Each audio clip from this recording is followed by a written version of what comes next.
Back in the Playground Blues by Adrian Mixer. I dreamed I was back in the playground. I was about 4 feet high. Yes, dreamed I was back in the playground, standing 4 feet high. Well, the playground was 3 miles long, and the playground was 5 miles wide.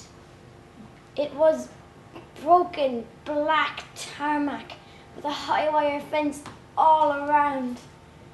Broken black dusty tarmac with a high wire fence all around. And it had a special name to it too. They called it the killing ground. Got a mother and a father? They're 1,000 years away. The rulers of the killing ground are coming now to play. And everybody's thinking, who are they going to play with today? Well, you get it for being Jewish, and you get it for being black. You get it for being chicken, and you get it for fighting back. You get it for being big and fat, and you get it for being small. Oh, those who get it and get it for any damn thing at all. Sometimes they take a beetle, tear off its 6 legs, one by one. Beetle on its black back rocking in the lunchtime sun. A beetle can't beg for mercy. A beetle is not half the fun. I heard a deep voice talking. It had that iceberg sound. It prepares them for life. But I have never found any place worse in my life than the killing ground.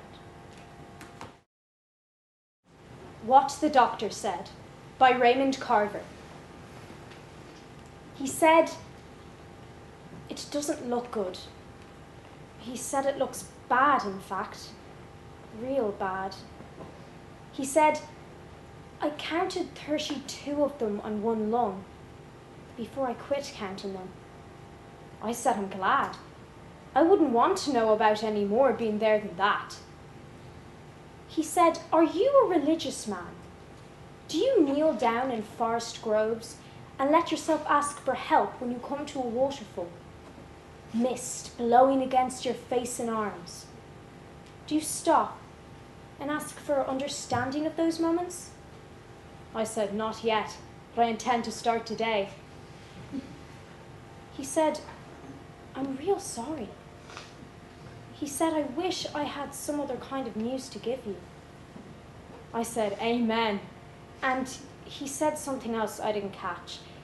And not knowing what else to do, and not wanting him to have to repeat it, and for me to have to fully digest it, I just looked at him for a minute, and he looked back. It was then that I jumped up and shook hands with this man who'd just given me something no one else on earth had ever given me. I may even have thanked him. Habit being so strong. The Whole Mess, Almost, by Gregory Corson. I ran up 6 flights of stairs to my small furnished room, opened the window, and began throwing out those things most important in life. First to go, truth, squealing like a fink. Don't! I'll tell awful things about you. Oh yeah? Well, I've nothing to hide. Out. Then went God, glowering and whimpering in amazement. It's not my fault. I'm not the cause of it all. Out. Then love, cooing bribes. You'll never know impotency. All the girls on Vogue covers, all yours. I pushed her fat ass out and screamed, you always end up a bummer. I picked up faith, hope, charity, all 3 clinging together. Without us, you'll surely die. With you, I'm going nuts. Goodbye. Then beauty. Ah, beauty. As I led her to the window, I told her, you I loved best in life. But you're a killer. Beauty kills. Not really meaning to drop her, I immediately ran downstairs, getting there just in time to catch her. "You saved me," she cried. I put her down and told her, "Move on."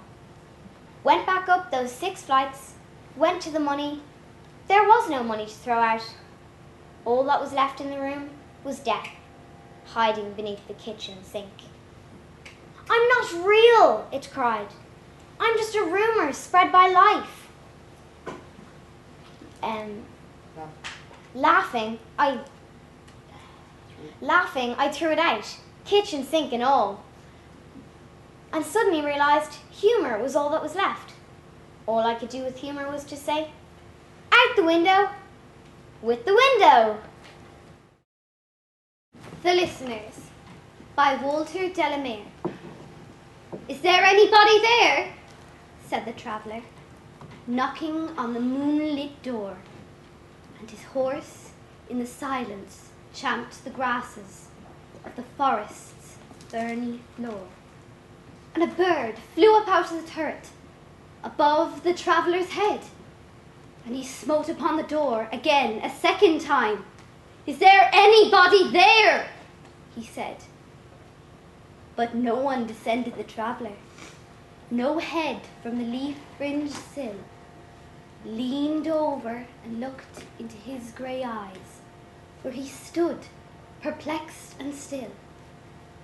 Only a host of phantom listeners that dwelt in the lone house then stood listening in the quiet of the moonlight to that voice from the world of men, stood thronging the faint moonbeam upon the dark stair that goes down to the empty hall, hearkening in the air, stirred and shaken by the lonely traveller's call. And he felt in his heart their strangeness, their stillness, answering his cry, while his horse moved, cropping the dark turf, neath the starred and leafy sky. For he suddenly smote upon the door, even louder, and lifted his head. "Tell them I came, that no one answered, that I kept my word," he said. Never the least stir made the listeners, though every word he spake fell echoing through the shadowiness of the still house, and the one man left awake. Aye, they heard his foot upon the stair, and the sound of iron on stone, and how the silence surged softly backward when the plunging hoofs were gone. On the Elevator Going Down by Richard Brautigan. A Caucasian gets on at the 17th floor. He is old, fat, and expensively dressed. I say, "Hello." I'm friendly. He says, "Hi." Then he looks very carefully at my clothing. I'm not very expensively dressed. I think his left shoe costs more than everything I'm wearing. He doesn't want to talk to me anymore. I think that he's not totally aware that we're really going down, and there are no clothes after you've been dead for a few thousand years. He thinks, as we silently travel down and get off at the bottom floor, that we're going separate ways. The Song of Wandering Aengus by W.B. Yeats. I went out to the hazel wood because a fire was in my head, and cut and peeled a hazel wand and hooked a berry to a thread. And when white moths were on the wing and moth-like stars were flickering out, I dropped the berry in a stream and caught a little silver trout. When I had laid it on the floor, I went to blow the fire aflame, but something rustled on the floor, and someone called me by my name. It had become a glimmering girl with apple blossoms in her hair, who called me by my name and ran and faded through the brightening air. Though I am old with wandering through hollow lands, hilly lands, I will find out where she is gone, and kiss her lips and take her hands, and walk among long dappled grass, and pluck till time, and times are done. The silver apples of the moon, the golden apples of the sun. My Family When I'm Angry by Joe Slade. My silly sister Squabble sings, if I were a blackbird I'd whistle and sing. If I were a blackbird I'd be out of here, I'd be the only bird on the wing, a lone migrator to an unknown land, not mapped, never seen, an island for the dropped in and leaving soon. No gods, saints, mystics, angels, wise old crabs, archetypes, visionaries, no next of kin, kind old gran, friend of the family. No one I know or have ever seen. Nope, I'll just jump ship, drown. I just won't hang around. I won't Polly put the kettle on. I'll hide, be a wheel in the garden, an oil tank overgrown with leaves. I'll tell the cops I live with thieves. Higgledy-piggledy, powder and gun, hide in the dustbin, or they'll kill you for fun. In Memory of Eva Gorbooth and Con Markovich by William Butler Yeats. The light of evening, Lissadell, great windows open to the south. Two girls in silk kimonos, both beautiful, one a gazelle. But a raving autumn shears blossom from the summer's wreath. The older is condemned to death, pardoned, drags out lonely years conspiring among the ignorant. I know not what the younger dreams, some vague utopia, and she seems, when withered, old, and skeleton gaunt, an image of such politics. Many a time I think to seek one or the other out and speak of that old Georgian mansion. Mix pictures of the mind, recall that table and the talk of youth. Two girls in silk kimonos, both beautiful, one a gazelle. Dear shadows, now you know it all. All the folly of a fight with a common wrong or right. The innocent and the beautiful have no enemy but time. Arise and bid me strike a match and strike another till time catch.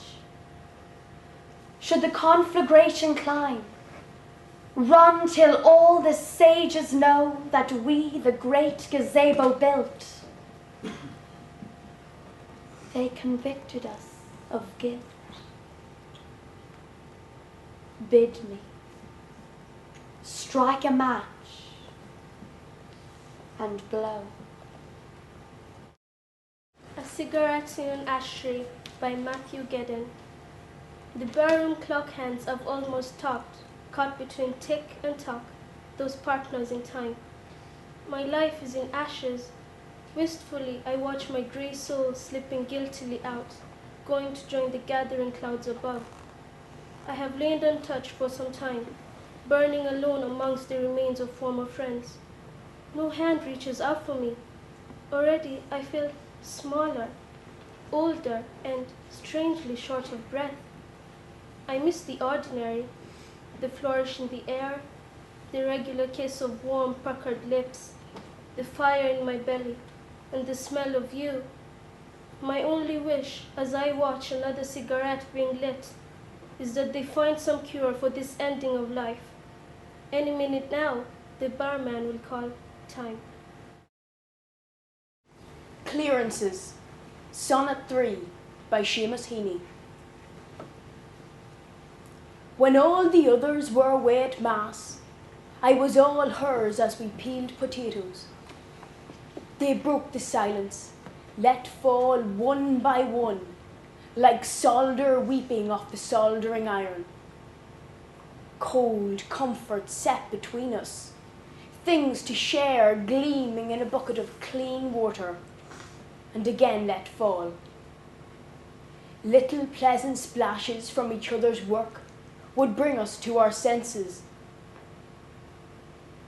So while the parish priest at her bedside went hammering tongues at the prayers for the dying, and some were responding, and some crying, I remembered her head bent towards my head, her breath in mine, our fluent dipping knives, never closer the whole rest of our lives.